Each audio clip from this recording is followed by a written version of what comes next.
મુંબઈમાં કામ અર્થે ગયેલા સુરતના વિસુ વિસ્તારના કાપડ દલાલ રોહિત જૈનનું મુંબઈની એક હોટલમાંથી ફિલ્મી ઢબે અપહરણ કરવામાં આવ્યું હોવાનો ચોંકાવનારો કિસ્સો સામે આવ્યો છે. અપહરણકારો રોહિતને હોટલમાંથી કારમાં બેસાડી લઈ જતા હોવાના સીસીટીવી ફૂટેજ પણ સામે આવ્યા છે.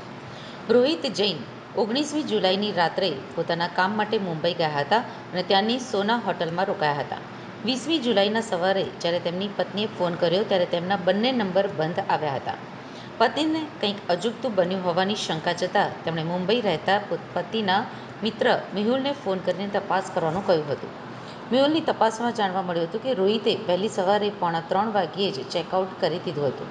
ત્યારબાદ હોટલના સીસીટીવી ફૂટેજ ચેક કરવામાં આવતા ચોંકાવનારો ખુલાસો થયો હતો. સીસીટીવી ફૂટેજમાં સ્પષ્ટપણે દેખાય છે કે 4થી 5 લોકો રોહિતને હોટલમાંથી બહાર કાઢીને એક કારમાં બેસાડીને લઈ જાય છે. હોટલની અંદરના સીસીટીવી કેમેરામાં પણ આ કિડનેપર્સ કેદ થયા છે. આ દ્રશ્યો જોતા જ પરિવારમાં ચિંતા વ્યાપી ગઈ હતી. અપહરણકારોએ રોહિતની પત્ની પાસે ₹50 લાખની ખંડણી માંગી હતી અને ખંડણી ન આપવા બદલ જાનથી મારી નાખવાની ધમકી આપી છે. આ સાથે જ ₹2.10 લાખના ઘરેણાં પણ પડાવી લીધા હોવાનું જાણવા મળ્યું છે.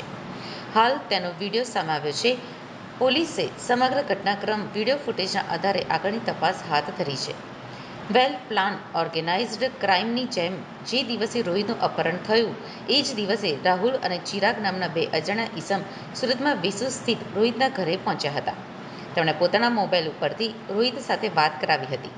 રોહિતે ડર સાથે પત્નીને કહ્યું કે તે વધુ વિગતો આપી શકે એમ નથી અને કોઈપણ સંજોગોમાં મિત્રો તથા સગા સંબંધીઓ પાસેથી ₹50 લાખની વ્યવસ્થા કરીને તેમને જલ્દી આપવાની વ્યવસ્થા કરવાનું જણાવ્યું હતું. ये रोहित जैन करके एक कपड़े का ट्रेडर है। हमें इंफॉर्मेशन मिली, रोहित जैन जो है उसकी वाइफ ने आके बताया कि कुछ लोग मेरे घर पे आए और मेरे से एक्सटॉर्शन किया और मेरे से कुछ ज्वेलरी लेके चले गए और मेरे पति को कहीं पे रखा हुआ है। तो हमने तुरंत एक्सटॉर्शन का फरियाद जो है वो वेसू पुलिस स्टेशन में दाखिल किया। उसके बाद फर्दर उसमें इन्वेस्टिगेशन करने पे पता लगा कि ये रोहित जैन जो है ये मुंबई में था और मुंबई एरिया में वहाँ से कुछ लोग उसको होटल में से रात को उठा के ले गए। तो वहाँ के सीसीटीवी भी सामने आए। हमने यहाँ से टीम मुंबई भेजी तो टीम ने वहाँ पे जो ये रोहित जैन है इसको और राहुल और विशाल 2 और व्यापारी हैं जो सूरत के रहने वाले हैं, जिनका वहाँ पे किडनैपिंग में रोल बताया जा रहा है। इनको वहाँ पे लोकल पुलिस स्टेशन में भेजा है। चूँकि किडनैपिंग का बनाव जो है वो महाराष्ट्र में हुआ है, इसलिए मुंबई पुलिस ने इसमें किडनैपिंग का FIR दर्ज किया है और आगे की इन्वेस्टिगेशन अभी वहाँ पे चालू है। सर, क्या किन वजहों से ये अपहरण हुआ?